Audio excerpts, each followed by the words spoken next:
Okay అమ్మా, జాగ్రత్త వినండి. మీరు ఒక ఉపాధ్యాయురాలు అయితే పాఠశాల అభివృద్ధిలో ఎలాంటి పాత్ర పోషిస్తారు?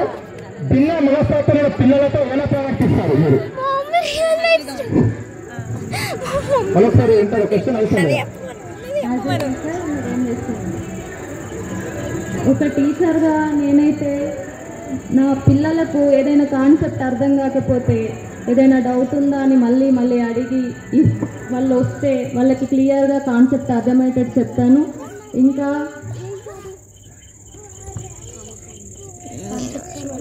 ఇంకా సమాజంలో డెవలప్మెంట్ కోసం వాళ్ళ పాత్ర ఏంటి, మీరు ఫ్యూచర్లో మీ అంబిషన్స్ ఏంటి, గోల్స్ ఏంటి, వాళ్ళ గోల్స్ రీచ్ కావడానికి నా సహాశక్తులా నేను వాళ్ళకి కృషి చేస్తాను.